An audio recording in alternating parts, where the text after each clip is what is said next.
दो बरादर इस्लामी मुल्कों में मुसालहत का मिशन। वजीर आजम आज तेहरान का दौरा करेंगे। इमरान खान, ईरानी सुप्रीम लीडर अली खामनाई और सदर हसन रूहानी समेत आला क़यादत से मुलाकातें करेंगे। वजीर आजम मंगल को सऊदी अरब भी जाएंगे।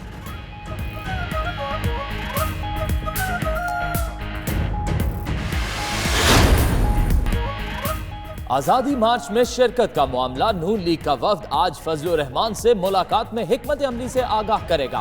वफ्द JUI के सरबराह को नवाज शरीफ का खत भी पहुंचाएगा। फजलुर रहमान पेशावर में मौजूद। मुलाकात के लिए शहबाज शरीफ ने एहसन इकबाल की क़यादत में अमीर मुकाम और मरियम औरंगजेब पर मुश्तमिल वफ्द तश्कील दे दिया। मौलाना वफ्द के एजाज में इशाइया भी देंगे।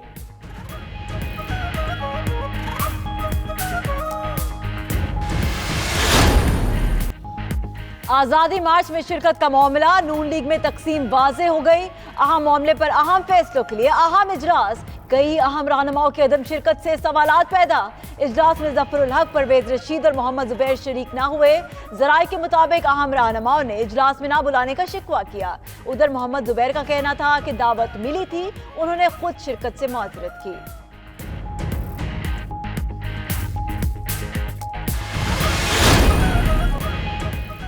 कमर दर्द पॉलिसी से नाराज या कोई और राज। आजादी मार्च में शरीक नहीं होंगे शहबाज। आजादी मार्च में दीगर कायदीन नुमाइंदगी करेंगे। शहबाज शरीफ लाहौर में रैली की क़यादत करेंगे। इजलास में शहबाज ने रोड मैप के मुतालिक नवाज शरीफ का खत सुनाया। एहसन इकबाल का कहना है इजलास में नवाज शरीफ के खत की तायीद की गई। शहबाज शरीफ पार्टी सदर रहेंगे। नून लीग में कोई तकसीम नहीं है।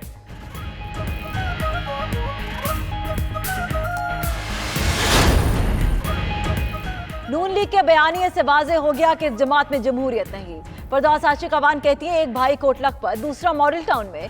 फासला चंद फरलांग का और राब्ता चिट्ठियों से हो रहा है।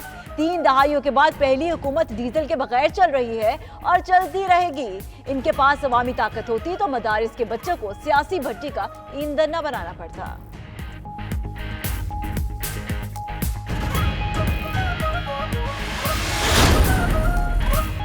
पीपल्स पार्टी की तरफ से इंतखाबी ज़ाब्ता इखलाक की संगीन खिलाफवर्जी।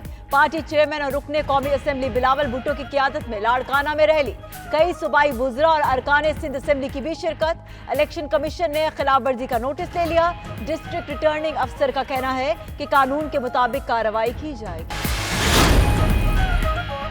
गवर्नर हाउस को यूनिवर्सिटी तो ना बनाया जा सका। चौधरी सरवर ने साफ पानी की फराहमी के लिए नई डेडलाइन दे दी। 92 न्यूज के प्रोग्राम नाइट एडिशन में बोले आप पाक अथॉरिटी बन गई। 2020 तक 2 करोड़ आवाम को साफ पानी पहुंचा दिया जाएगा। हुकूमत से गलतियां हुई हैं, चीजें ठीक करने में वक्त लगेगा। लीगी हुकूमत ने अच्छे तरीके से डेंगू का मुकाबला किया।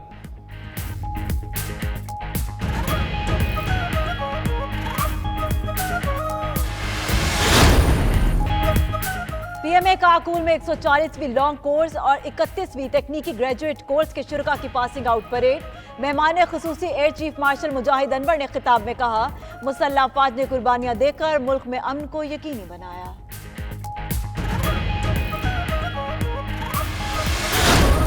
कराची में एंटी नार्कोटिक्स फोर्स की जानिब से साइकिल रेस का एहतमाम। नशे के आदी अफराद को मुनशियात का इस्तेमाल तर्क करने का पैगाम। 22 किलोमीटर तवील रेस में 30 से ज्यादा साइकिलिस्ट शरीक हुए।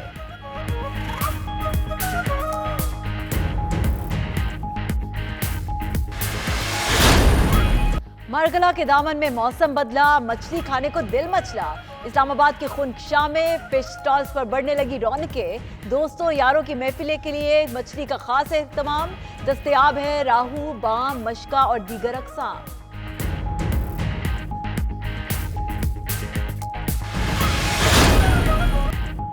सर्दी से बचाव के लिए रिवायती शॉल खैबर पख्तूनख्वा में सदियों से इस्तेमाल। यूं तो शॉलें कई जगहों पर बनाई जाती हैं, लेकिन 4 सदा की खड्डी पर तैयार करदा गरम चादर बेमिसाल है। तहसील शबकदर के इलाके मटागल खेल में सैकड़ों कारखाने और हजारों हुनरमंद बाकमाल।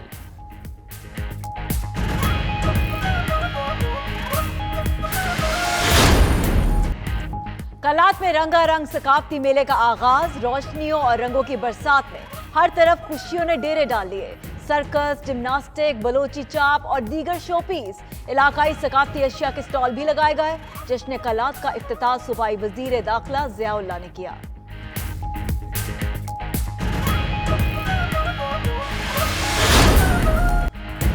और सुर और संगीत के बेताज बादशाह उस्ताद नुसरत फतेह अली खान जिंदा होते तो आज 71वीं सालगिरह मनाते। फैसलाबाद से ताल्लुक रखने वाले नुसरत फतेह अली खान ने नामवर मौसीकार घराने में आंख खोली, कवाली में नाम कमाया, अपने गीतों से लोगों को दीवाना बनाया।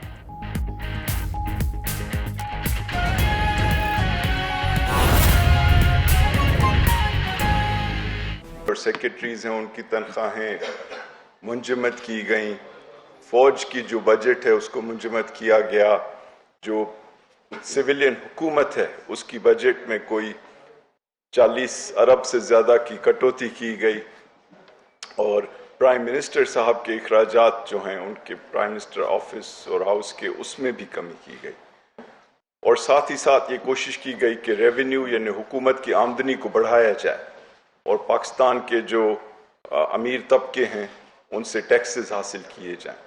तो कोई 8 लाख इजाफी लोगों को टैक्स के नेट में लाया गया और साथ ही साथ एक बहुत बड़ा एक फिगर यानी 5.5 ट्रिलियन या 5,500 अरब का रेवेन्यू का फिगर भी सामने रखा गया और बहुत कोशिश की गई है कि एक्सपोर्ट्स और प्रोडक्शन को बढ़ाया जाए ताकि उससे नौकरियां मिलें और लोगों को फायदा हो और उसके लिए जो एक्सपोर्ट सेक्टर है उसको गैस में, बिजली में, कर्जों में, तमाम चीज़ों में सब्सिडी दी जा रही है। और मैं आपसे शेयर करना चाहता हूं कि ये जो साल चल रहा है, जो पहले 3 महीने गुजरे हैं, उसमें क्या चीज़ें हैं जो हमारे सामने आ रही हैं। तो पहली चीज़ जो मैं आपको बताऊं कि जो हमारे 2 बड़े खसारे थे उन पे हम समझते हैं कि हमने काबू पा लिया है। जो एक बैरूनी तिजारत का खसारा था, आपको पता होगा कि ये पिछले साल इन 3 महीने में तकरीबन 9 अरब डॉलर था और उसको जो है अब कम करके 5.7 अरब किया गया है, यानी इसमें कोई 35% कमी की गई जो तिजारती खसारा था। साथ ही साथ जो फिस्कल डेफिसिट था यानी हुकूमत के जो इखराजात और आमदनी में जो गैप थी उसको भी इस 3 महीने में 36% कम किया गया। तो ये जो है बहुत बड़े इक़दामात हैं और बहुत अच्छे उनके नताइज जो हैं सामने आए हैं और आपके सवालों के जवाबात में मैं इनकी तफसील भी दे दूंगा। ठीक है, अगर आप फिस्कल डेफिसिट का नंबर लेना चाहें तो पहले जो क्वार्टर है उसमें